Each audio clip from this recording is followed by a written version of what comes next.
अगर आपने गलती से स्कीम सर्टिफिकेट के लिए अप्लाई कर दिया है और आपको एक सर्टिफिकेट आपके घर पे आ चुका है, तो अब आपके पास क्या ऑप्शन बचते हैं, इस वीडियो में हम यही जानेंगे। मेरा नाम सागर है, मैं एक पीएफ कंसल्टेंट हूं। और अगर स्कीम सर्टिफिकेट इशू कर दिया जाए, इशू करने के बाद आप कैसे इसे सॉल्व कर सकते हैं, ये आपको समझना होगा। पहले थोड़ा थ्योरी समझ लीजिए, उसके बाद मैं आपको बताऊंगा कि इसको क्या करना है।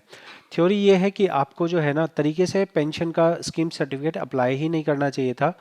जब आपको पूरा पैसा निकालना है तो 19 भर दिया आपने, और 10C ओनली 10C वाला भरना था, ओनली पेंशन विड्रॉल वाला भरना था।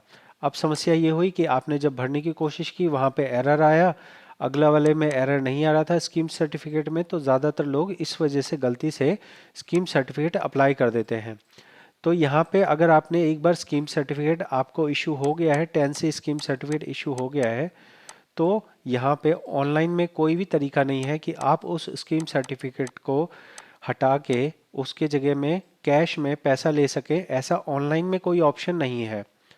साथ में ही पीएफ के अंदर कोई ऐसा फॉर्म नहीं दिया हुआ है जिससे हमें ये हो कि हमें स्कीम सर्टिफिकेट सरेंडर करके अपना कैश लेना है। ये वैसा ही है जैसे आपको एक एफडी बनानी है। एफडी का आप मान लो पर्ची मिल गई, अब आप एफडी की पर्ची को देके वहाँ पे अपना एफडी को कैश में कन्वर्ट करा सकते हैं। लेकिन स्कीम सर्टिफिकेट ये कहता है, ये माना जाता है कि ये स्कीम सर्टिफिकेट मेंबर ने जानबूझ के लिया है। वो चाहता है कि उसका जो पेंशन का सर्विस है वो आगे जुड़ती रहे, इसलिए उसने चाह के जानबूझ के स्कीम सर्टिफिकेट लिया है, कोई गलती से नहीं लिया है। तो ऐसी एक जनरल धारणा होने की वजह से आपको ऑनलाइन में कोई ऐसा ऑप्शन नहीं दिखेगा। साथ में ही पीएफ ऑफिस जाएंगे आप तो भी आपको यही पहली बार में कहा जाएगा कि अब इसका कुछ नहीं होगा, आप रिटायरमेंट के बाद इसको इस्तेमाल कर सकते हैं। अब यहाँ पे आपको मैं बताऊंगा, अगर आप ऐसे जिद्दी आदमी हैं कि आप पीएफ ऑफिस में लड़ सकें, पीएफ ऑफिस में रिक्वेस्ट कर सके, एक चक्कर दो चक्कर चार चक्कर लगा सके, तभी जाके स्कीम सर्टिफिकेट को आप कैश में कन्वर्ट कर सकते हैं। जो मैं बता रहा हूँ ये एक कंफर्म प्रोसेस है। इस प्रोसेस को करने के लिए आपको ये है कि आपको स्कीम सर्टिफिकेट लेना होगा जो ओरिजिनल आपके घर पे आया है। फिर आपको वहाँ से एक फॉर्म मिलेगा, कंपोजिट क्लेम फॉर्म, सीसीएफ आधार। ये सीसीएफ आधार में 10C वाले ऑप्शन को टिक करना होगा। ये दो चीज़ें तो आपकी नॉर्मल है। मेन जो चीज़ है वो है लेटर। ये जो लेटर है, ये लेटर क्या कहेगा, ये लेटर आपको अपने अपने तरफ से लिखना है। इसमें आपकी कंपनी का कोई भी रोल नहीं है, कंपनी कुछ भी नहीं कर सकती इसमें।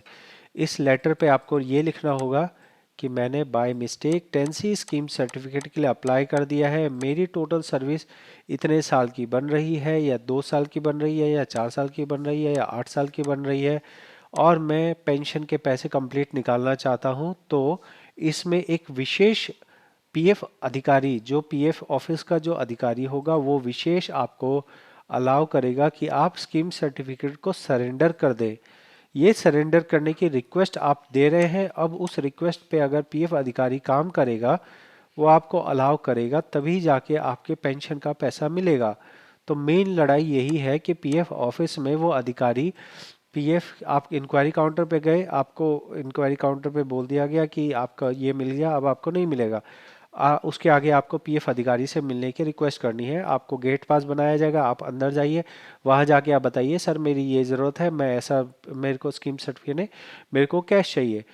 ऐसे में अगर पीएफ के अंदर जो आप जिन अधिकारी से मिले हैं वो अगर मानते हैं आपकी बात को, तो आप एक लेटर लिखिए, लेटर में ओरिजिनल स्कीम सर्टिफिकेट लगाइए और उसके पहले फ़ोटोकॉपी कर लेना, फिर ओरिजिनल लगाना। उसके अलावा आप अपना आधार कार्ड पैन कार्ड लगाइए, और ये चीज़ें जब आप पीएफ ऑफिस में देंगे तब जाके वहाँ पे सरेंडर करने का अगर वो एक्सेप्ट कर लेते हैं, उसके बाद आपका जो ऑफलाइन 10C फॉर्म होगा वही आप भरेंगे और उससे आपको पेंशन के पैसे आएंगे।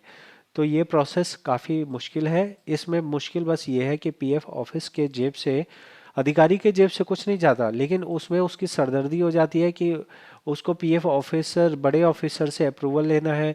और पीएफ ऑफिस नहीं चाहता कि आप लोगों को पेंशन के पैसे निकाल के दे दिए जाए। उनका वो चाहते हैं कि ज़्यादा से ज़्यादा लोगों का फंड हम रोक के रखें, ताकि उस फंड का इस्तेमाल किया जा सके इन्वेस्टमेंट करने के लिए और चीज़ें करने के लिए। तो ये एक आम धारणा है पीएफ ऑफिस की कि लोग अपना पेंशन ना निकालें, लोगों को हम रिटायरमेंट की एज पे ही पेंशन दें। इस वजह से ही इन्होंने नया नियम जो बनाया है उसमें ये नियम बना दिया कि 3 साल तक नौकरी छोड़ोगे तभी जाके आपको पूरा पेंशन मिलेगा। आज का नियम यह है कि 2 महीने नौकरी छोड़ने के बाद आप पूरा पेंशन निकाल सकते हैं। तो इन्होंने कुछ इस तरह से इसे डिज़ाइन किया है ताकि ज़्यादा से ज़्यादा लोगों का पेंशन का पैसा अटक सके और ज़्यादा से ज़्यादा लोगों का पेंशन का पैसा होल्ड किया जा सके। तो पहले तो सिस्टम को ख़राब करके ऐसा बनाया गया था, लेकिन आगे इस नियम में ही बदलाव कर दिया गया ताकि लोग अपना पेंशन निकाल ही ना पाए और रिटायरमेंट बेनिफिट के नाम पे आपको 1,000, 2,000, 3,000 रुपये दिए जाएंगे और उसको देने के लिए आपको 10 साल, 15 साल, 20 साल तक आपसे पैसे जमा करवाते जाएंगे। तो ये जानकारी आपको कंप्लीट मैंने दे दी है। इसके अलावा आपको कोई भी जानकारी चाहिए हो तो आप पीएफ ऑफिस जाएंगे और ध्यान दें कि इसमें उसी पीएफ ऑफिस में जाना है जिसने ये सेटल किया है। अगर आप दिल्ली रहते हैं और पीएफ ऑफिस है आपका बांद्रा में, महाराष्ट्र में, तो आपको महाराष्ट्र वाले पीएफ ऑफिस में जाना पड़ेगा। लेटर वगैरह करने से कुछ नहीं होगा। आप चाहें अगर पढ़े लिखे हो तो आप पीएफ ग्रीवेंस पे कंप्लेन लगा सकते हैं और चाहें तो सीपी ग्राम पे कंप्लेन लगा सकते हैं।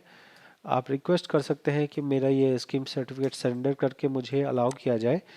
देख लीजिए, ये वेबसाइट पे आप आएंगे, पीएफ मेंबर पे आएंगे, नो करेंगे, नो करके यूएन नंबर डालेंगे, सिक्योरिटी कोड डालेंगे, फिर आप आगे बढ़ेंगे। आगे बढ़ के आपको फाइनल विड्रॉल वाले सब्जेक्ट को सिलेक्ट करना है, उसके आगे आप उसे सबमिट कर देंगे। फिर यहाँ से जो जवाब आएगा उसके हिसाब से आप करना है। जो रास्ता मैंने बताया है वही रास्ता आपको अप्लाई करना है। यहाँ पे सुविधा ये हो सकती है कि आपको यहाँ पे ऑनलाइन में ही आपको बोल दिया जाए कि ठीक है, हमने आपको स्कीम सर्टिफिकेट को आपको सरेंडर कर दिया। क्या इसके सरेंडर करने पे आपको कोई अमाउंट दिखता है या कुछ मैसेज आता है? इसके बारे में मुझे पता नहीं है क्योंकि मैंने आज तक इस काम को नहीं किया है, लेकिन ये काम ऐसे होता है ये मुझे पता है। ज़रूर से आप इसका ट्राई कीजिए। अगर आपको सफलता मिले तो ज़रूर मुझे कमेंट में बताइए और मेरे व्हाट्सएप में भी आप बता सकते हैं ताकि हम अगली वीडियो और ज़्यादा एविडेंस के साथ बता सकें। लेकिन जो मैंने कहा है ये पूरा प्रैक्टिकल है, पूरा रियल है। बहुत बहुत धन्यवाद।